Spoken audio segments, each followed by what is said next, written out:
देश की सियासत में इस वक्त दो मुद्दे बेहद गर्म हैं। सबसे पहला मुद्दा तो किसान आंदोलन है और दूसरा मुद्दा है देश में वैक्सीन। इस पूरे मुद्दे पर बात करने के लिए हमारे साथ हैं छत्तीसगढ़ के स्वास्थ्य मंत्री टीएस सिंहदेव जी।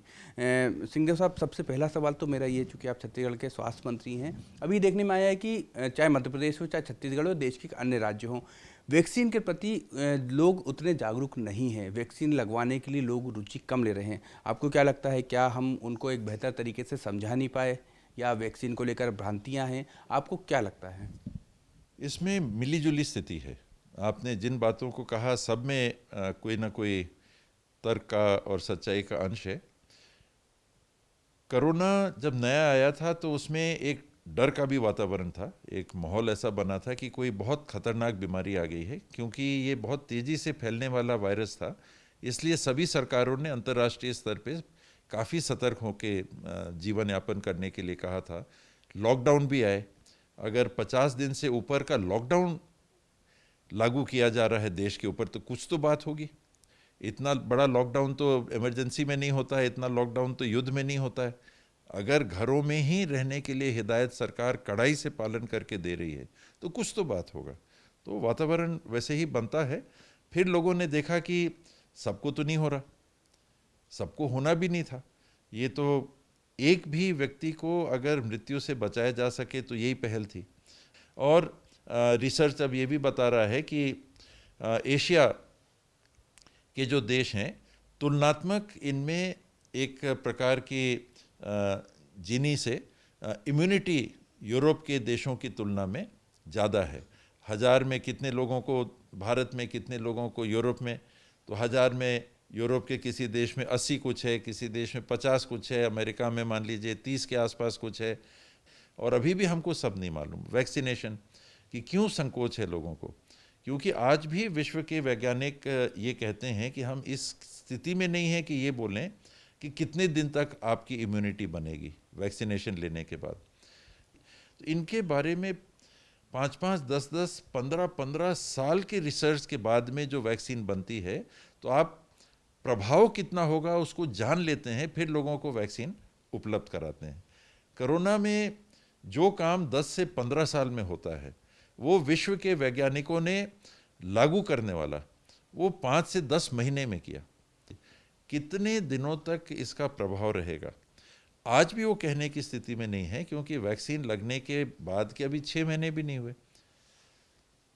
ये ट्रायल में 5 साल, 10 साल, 15 साल में क्यों पता चलता है कि 15 साल बाद आपको मालूम है कि कुछ नहीं हुआ। आज हर समय बीतने के बाद ही पता चलेगा कि अभी तक इम्यूनिटी है कि नहीं। टीकाकरण के बाद ये वैक्सीन आई है, इसका प्रयोग कर लीजिए। कम से कम 70%, 80%, 90% लोगों को या उससे भी ज़्यादा एंटीबॉडीज़ बन जाएंगे। पहला, इसमें भी सबके एंटीबॉडीज़ बन जाएंगे ऐसा नहीं है। कोई भी वैक्सीन ये दावा नहीं कर रही पोलियो ड्रॉप्स के जैसा कि सब ठीक हो जाएंगे, यानी किसी को भविष्य में नहीं होगा। तो कितनों को ठीक होगा? 70%, 80%, 90%। और इसमें भी अब ये है कि अरे तो सबको होगा कि नहीं होगा तो क्यों लगाएं, वो गलत सोच है। आपको जरूर वैक्सीनेशन लगाना चाहिए, क्योंकि बचाव ही उसमें है, नुकसान नहीं है। नुकसान नहीं। लेकिन सर, ये अविश्वास वैक्सीन के प्रति हम माने, लेकिन अब इसके लिए सरकार को क्या करना होगा कि लोगों में कम से कम ये विश्वास रहे कि जैसा आपने कहा कि नुकसान नहीं है इसका, तो ये एक आत्मविश्वास, लोगों में विश्वास जगाने के लिए क्या सरकार को करना चाहिए? सरकार को ये सच्चाई बतानी चाहिए। ये सच्चाई है कि अगर आपने वैक्सीनेशन नहीं लिया तो आप कहीं ज़्यादा रिस्क में रहेंगे। आप जिम्मेदार नागरिक हैं। अगर गाड़ी चलाने से एक्सीडेंट होकर मृत्यु भी हो सकती है या अंग भंग भी हो सकता है तो सरकार गाड़ी चलाने के लिए तो रोकेगी नहीं। आपको कहेगी हेलमेट लगा के चलिए, आपको कहेगी कि स्पीड इतने से ज़्यादा में मत चलिए, हर रोड में स्पीड लिमिट लगा देगी। सरकार हाथ पकड़ के हर एक नागरिक को तो चला नहीं सकती। तो सरकार का काम है आपको सही जानकारियाँ देना, और फिर नागरिक का फ़र्ज़ है कि उन बातों को जान के और समझ के और फिर आगे का कदम लेना अपने लिए। और वैक्सीनेशन के संबंध में इसमें मेरा ये स्पष्ट मत है कि हर नागरिक को इसको लेना चाहिए, एक्सेप्ट जिनके लिए मना है। अभी 18 साल से कम की उम्र के बच्चों के लिए रिसर्च ही नहीं हुआ है, आपने ट्रायल ही नहीं उनके लिए किया, आप अनुमति मांग रहे हैं। जो गर्भवती महिलाएं हैं या दूध पिलाने वाली महिलाएं हैं, बच्चों को दूध पिला रही हैं, उनके लिए है कि अभी उनके ऊपर ट्रायल नहीं हुआ है इसलिए उनको नहीं देना। 50 साल से ऊपर वालों को देना है, जो बहुत बुजुर्ग हैं उनको देना कि नहीं, अभी तक तो ये है कि देना। कहीं कहीं पर रिएक्शन देखे गए, फाइजर लगा, दूसरा लगा, नेदरलैंड्स वगैरह से खबर आई थी कि कुछ, पर ये नहीं था कि वैक्सीन के चलते डेथ हुई, वैक्सीन भी लगा, मृत्यु भी हुई, तो मृत्यु का कारण दूसरा भी हो सकता है। तो इसमें संकोच नहीं करना चाहिए। बाकी बाध्यता क्योंकि नहीं है कि आपको लगाना ही पड़ेगा, आपने अगर ड्राइविंग लाइसेंस नहीं लिया तो चालान कट जाएगा, वो इसमें नहीं है। ये स्वैच्छिक है कि एक जिम्मेदार जागरूक नागरिक के रूप में सरकार आपको बता रही है, आग्रह भी कर रही है कि जरूर सबको ये वैक्सीनेशन लीजिए। फिर भी आप अगर जोखिम लेना चाहते हैं तो एक सीमा के बाद फिर गाड़ी चलाना है, सरकार कह सकती है हेलमेट लगाओ। सर, अब हम किसान आंदोलन की बात करते हैं। प्रधानमंत्री नरेंद्र मोदी ने अभी एक बात कही है कि आंदोलन जीवी जो हर जगह मतलब जैसे बुद्धिजीवी श्रमजीवी होता है, उसी तरीके से आंदोलन जीवी हैं। किसी भी आंदोलन हो उसमें वो लोग शामिल हो जाते हैं। किसान आंदोलन की अगर हम बात करें तो किसान आंदोलन क्या अब वो किसानों का बचा है?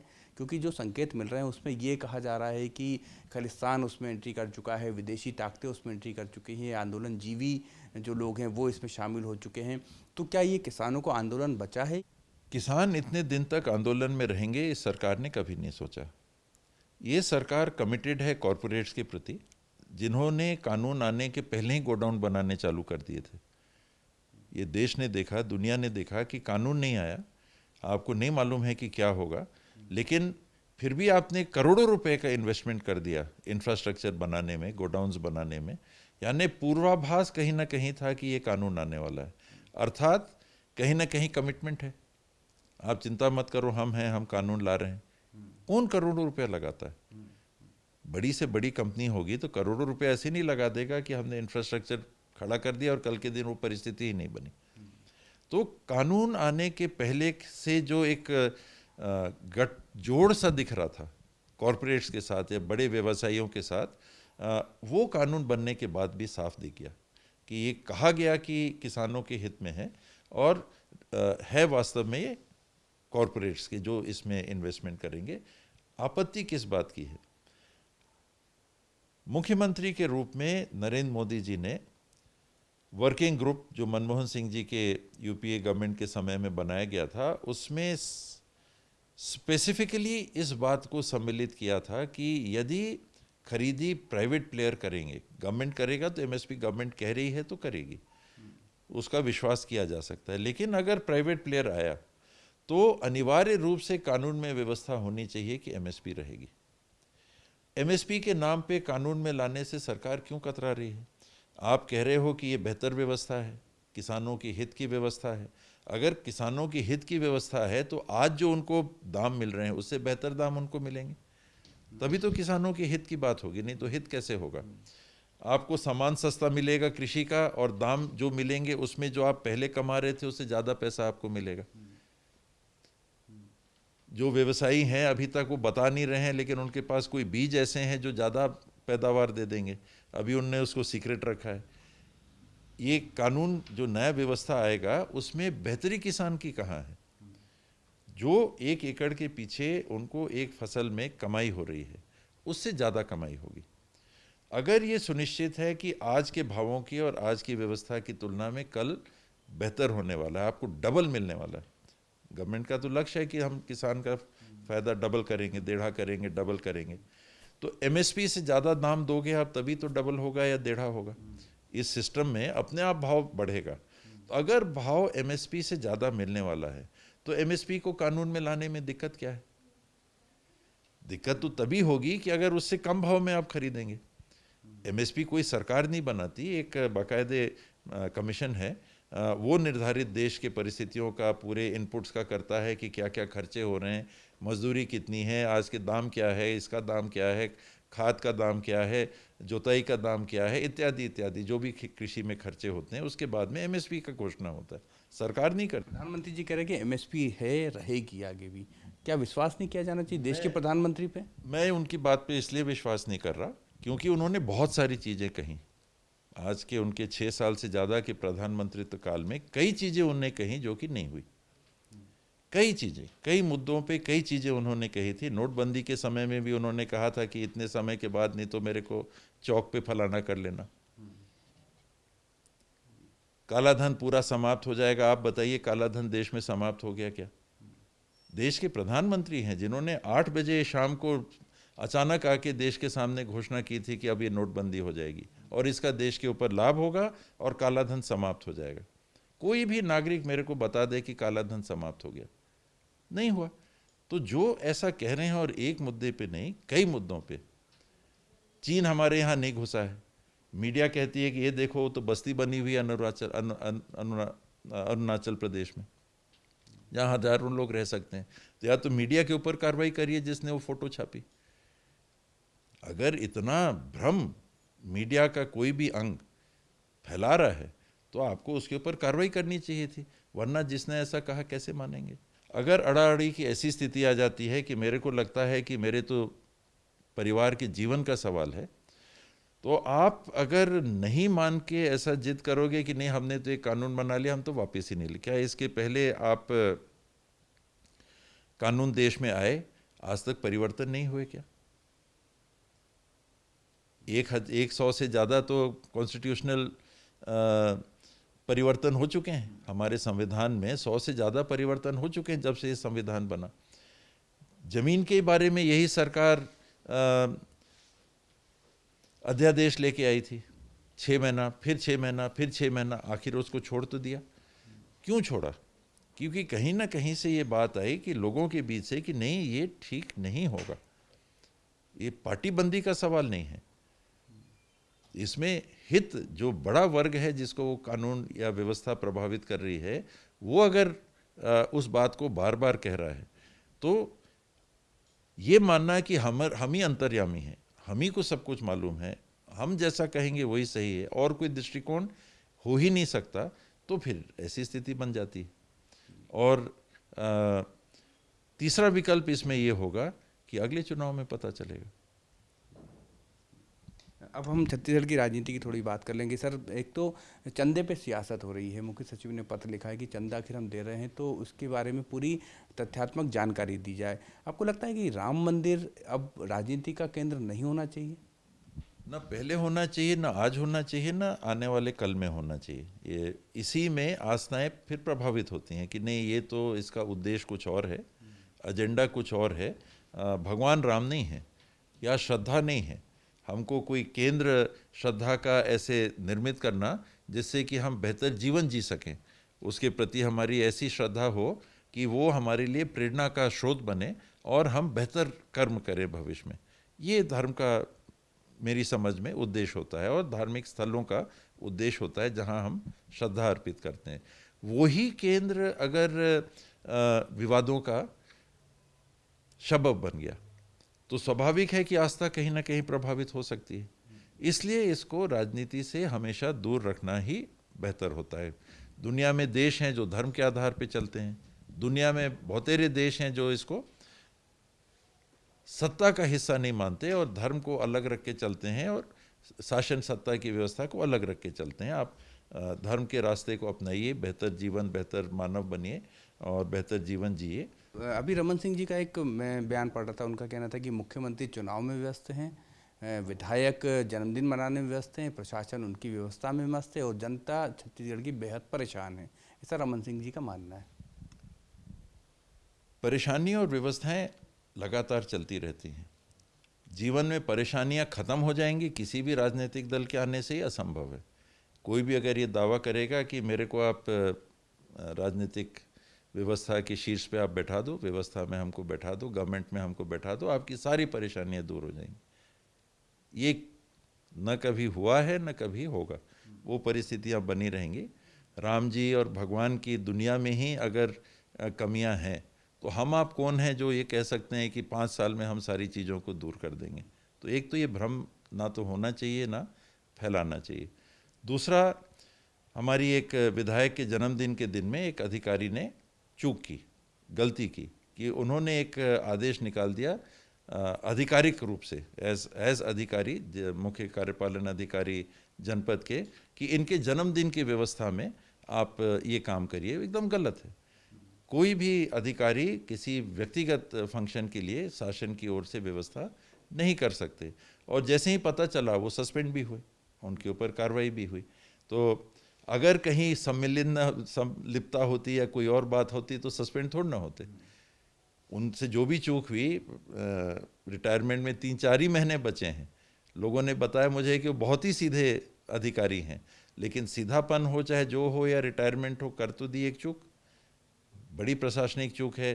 जो सेवा शर्तों की व्यवस्था है, नियम है, उसके विपरीत ये कार्य है। आप सरकारी तंत्र को किसी निजी काम में नहीं लगा सकते। हम लोग भी ये कहते थे कि सरगुजा में जब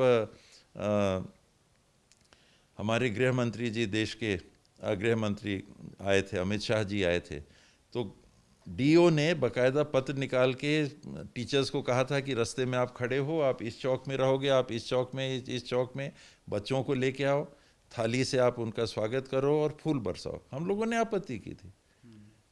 अंतर क्या है कि उस समय किसी के ऊपर कार्रवाई नहीं हुई, आज तत्काल कार्रवाई हुई।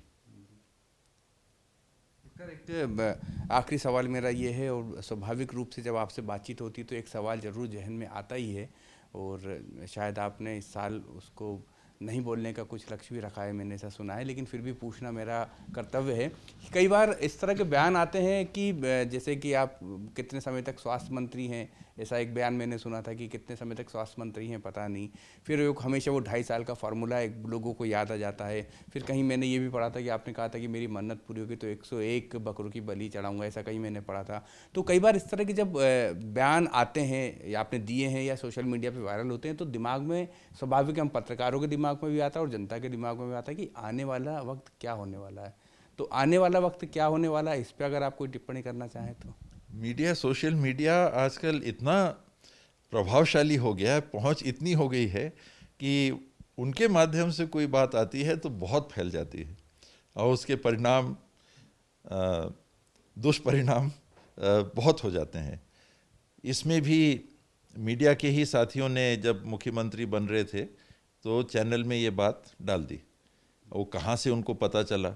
मैंने तो नहीं बोला, भूपेश भाई ने तो नहीं बोला, राहुल जी ने तो नहीं बोला, किसी और ने तो नहीं बोला, लेकिन मीडिया के माध्यम से आ गया। तब से ये बात ऐसा बन गया, और इतने साल समय जो बीता है उसमें ये ऐसा विवादित मुद्दा बन गया कि मैंने इसीलिए निर्णय किया कि इसमें नो कमेंट करना चाहिए। ऐसे भी ये सारी बातें हाईकमांड के कार्यक्षेत्र की होती हैं, और इतना बोला जा चुका है इसके बारे में कि कुछ है नहीं बोलने के लिए, नया कुछ नहीं है बोलने के लिए। तो पूरा ध्यान काम में लगाना है। इतनी बड़ी जवाबदारियां रहती हैं, लोगों ने एक अवसर दिया है उनकी देखभाल करने के लिए, बेहतर देखभाल करने के लिए, तो उसमें जो कमियां होती हैं वो कम से कम हो। कमियां होंगी, जब भी काम होता है कोई ना कोई चूक होती है। इतने सारे लोग, लाखों लोग एक विभाग की भी मशीनरी में लगे रहते हैं, कहीं किसी से कोई चूक हुई, उसका कोई परिणाम ऐसा आ गया, कहीं किसी को हानि हो गई, कहीं किसी को लाभ नहीं पहुंच पाए जायज, तो ये बाकी बातें बहुत उतना नहीं रखती। मैं तो पूरा प्रयास रहता है कि इन्हीं में जो हमारी जिम्मेदारियां हैं विभाग की, उसी में ध्यान दूं। लेकिन स्वास्थ्य मंत्री कब तक रहेंगे, वो वाला बयान का थोड़ा सा अभी तक हम समझ ही नहीं पा रहे हैं कि उसके पीछे का क्या मकसद था कहने का। मेरी रुचि स्वास्थ्य के कार्य में है और बन गई है। पिछले 5-6 सालों से मैं स्वास्थ्य के क्षेत्र से जुड़ के उसके बारे में कुछ अध्ययन करके, क्योंकि मेरा बैकग्राउंड नहीं है, मैं स्कूल में ज़रूर साइंस का स्टूडेंट रहा, उसके बाद हिस्ट्री से मैंने ग्रेजुएशन, पोस्ट ग्रेजुएशन किया, लेकिन पिछले सालों से स्वास्थ्य के क्षेत्र में मेरी रुचि काफ़ी बनी। कांग्रेस पार्टी के अखिल भारतीय घोषणा पत्र में लोकसभा के चुनाव में 2014 में स्वास्थ्य को एक अधिकार के रूप में प्रस्तुत किया गया था। ये दुर्भाग्य हमारे देश का कि उसको प्रस्तुत करने के बाद, राइट टू हाउसिंग प्रस्तुत करने के बाद पार्टी को बहुत कम सीटें मिली। प्रजातंत्र का मैं इसको बड़ा दुर्भाग्य मानता हूँ कि लोग समझ भी नहीं पाए कि राइट टू हेल्थ क्या होता है। कोरोना के समय में पता चला एक कि जब इतनी बड़ी आवश्यकताएं थी स्वास्थ्य के क्षेत्र में, तो काम करने वाले हमको कई जगह नहीं दिखे और कई जगह कमियां दिखी, और ये और आएगा कोरोना जैसी स्थिति। तो उस समय से ही मेरे मन में स्वास्थ्य के क्षेत्र में एक रुचि जागी थी, जो पहले वैसी नहीं थी। और जब सरकार बनी तो मैंने माननीय मुख्यमंत्री जी से, वो जब उन्होंने कहा कि कोई आपका चॉइस हो तो आप बताएं विभाग के बारे में, तो मैंने स्वास्थ्य विभाग चुना। और भी क्योंकि छोटा सदन है और मंत्री कम हैं, तो एक मंत्री के पास एक से ज़्यादा विभाग रहते हैं, लेकिन अपनी रुचि से मैंने स्वास्थ्य विभाग चुना, जिसमें बहुत लोगों ने कहा कि क्या बेवकूफ़ी कर रहे हो, ये ऐसा विभाग जिसमें ये रहता है, ये कमी रहती है, और ये होगा वो होगा, बदनामी होगी, मीडिया भी, और होता है तो मृत्यु होती है, कहीं प्रबंधन में कमी आई, कहीं इलाज में कमी आई, तो बहुत बड़ी चुनौती का भी विभाग था। उसके अलावा मेरी क्योंकि रुचि भी इसमें काफ़ी बनी और बनी है, तो मेरे मन में ये बात है कि जब तक मेरे को काम करने का मौका मिलेगा सरकार में, मैं चाहूँगा कि स्वास्थ्य विभाग से जुड़ा रहूँ। बाकी तो मुख्यमंत्रियों के ऊपर रहता है, वो देंगे कि नहीं देंगे। तो ये थे छत्तीसगढ़ के स्वास्थ्य मंत्री टीएस सिंहदेव साहब। और स्वाभाविक रूप से जब आप उनसे बात करते हैं तो एक उनकी साफ गोई साफ झलकती है और हर मुद्दे पे अपनी एक बेबाक राय रखते हैं, चाहे वो मुद्दा किसान आंदोलन का हो, चाहे वो वैक्सीन का हो, और चाहे फिर वो छत्तीसगढ़ की सियासत का हो। हालांकि जो इस नए साल में उन्होंने जो एक हम कह सकते हैं कि तय किया है कि किसी एक मुद्दे पे नहीं बोलेंगे, तो हम भी अब ये कोशिश करेंगे उनसे उस मुद्दे पे बात ना करें। कैमरामैन मकरंद के साथ जुगल किशोर शर्मा, बंसल न्यूज़, भोपाल।